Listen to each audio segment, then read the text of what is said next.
Join me, Ed Bloxham, on a journey through the music of Sergei Lyapunov, presented prosaically and obsessively, Opus 1 to Opus 71.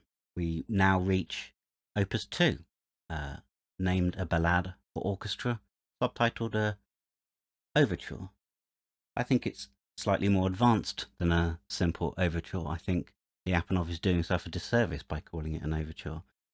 Essentially, like I said before, Lyapunov starts in the middle of his compositional development. He doesn't pull any punches, even when he's written something that's theoretically called an overture.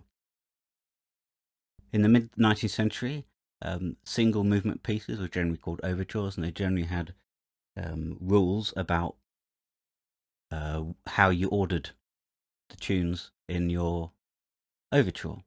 Hector Berlioz started to collapse this, didn't quite.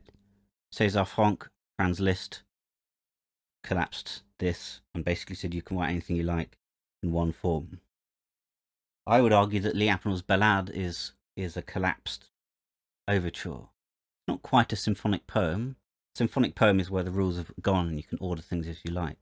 Not quite that, but it's a collapsed overture. So it's not really an overture either. So in a sense, it's a form of symphonic poem. So, how does a symphonic poem work? A symphonic poem worked with sonata form, usually. Sonata form is you start with the main tune, which you might call A, and then you have a slow second tune, which you might call B, and then you had a development, and then you went back to the beginning again with tune A and tune B. In classical form of Mozart and Haydn and Beethoven, the idea was to go back to where you started.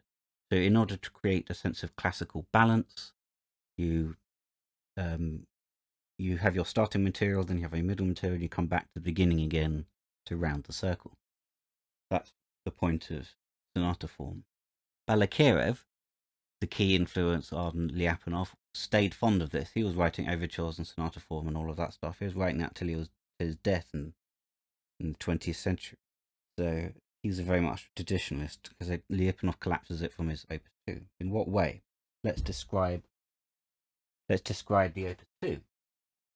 I'll give you a rundown, and then maybe you can decide whether you think it's what form it's in. Right, we get a slow drum roll, which leads to a long, what sounds like a folk tune. Folk tunes are very important to Russian composers as a form of representing nationalism. Folk tunes were very popular. It's the kind of really long tune. It doesn't just end in 4 bars. It goes on for a very long time. You might hear that in Rachmaninoff. You certainly hear that in Shostakovich. So that the big, long Russian folk tune stays well into the 20th century as a representation of folk music. A very slow Russian dirge. This, however, is not the main theme because it doesn't really come back again. It's referenced and it receives a couple of cameos, but it's not really the main tune. The main way that Lyapunov collapses his sonata form is with the link material, the glue in between the different tunes. So you know where you are. The piece is fairly straight line in the sense that you know this theme is happening and then it's this theme. You can almost see where you are in the score. However, the link material is advanced enough and subtle enough that it functionally blurs. You hear it's sort of always moving. So after this long, slow folk theme, you have cellos and oboes echoing each other. But this is hints. This is only link material. What you might argue is the main theme happens next. You could argue that all the themes are derivations of the same music. This is called monothematism, one tune. But even though there are, I counted 1, 2, 3, 4, 5. Well, 4. Exactly, but they're all derivations of each other, possibly. But this is the main. So this is the main theme, and what I might call the nice theme. It's picked up by the flutes and clarinets, and they're leading it. That's the na na na na na na. You can figure that. Very nice. Okay, so we have our nice theme. We then have a link material which references the opening music. So we have a slight reference here, but it's really link material. Arguably, you could even argue it's another theme, but the fact that things are flowing and shifting and changing is a measure of this piece's subtlety. Right, so this referential theme link material leads to another what you might call a counter theme in counterpoint. Counterpoint is when you have two lines bouncing off each other. It's the way they write old music, Bach, J.S. Bach, Baroque music. The formalists and conservatists liked to keep doing it well into the 20th century because they thought it was the way you should write music. That Liszt was one of the there's lots of composers who break down this conservatism. But anyway, this is perhaps the Balakirev section. This is perhaps the point where Balakirev sat Lyapunov down and said, write some counterpoint. But Lyapunov is slightly smarter than that. This counter theme, is it the first theme, is it a new theme, develops into, builds up to a more distressed version of what you're hearing. We then have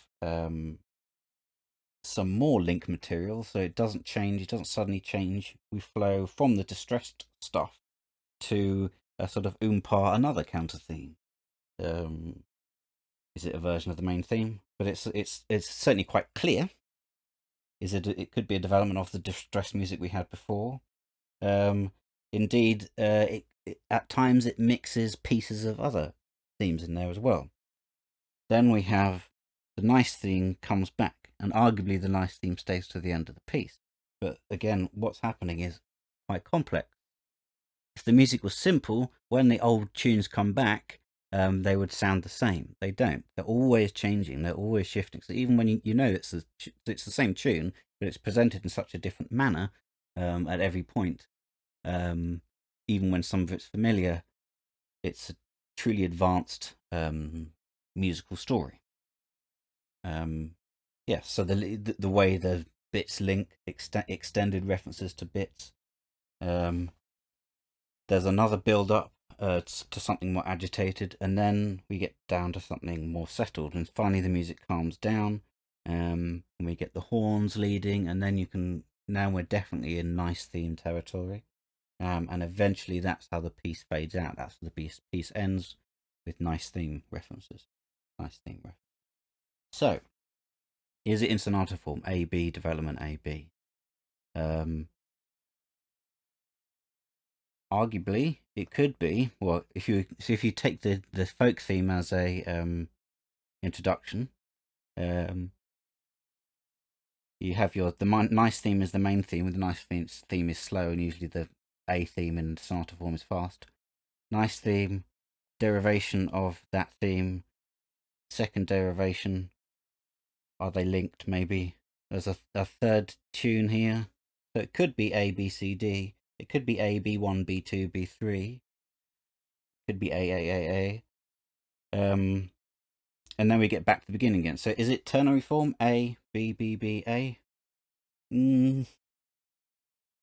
Because of the way that things are changing and shaping and shifting and counter-referencing each other, the lines are blurred between the lines are already blurred between the themes as it is.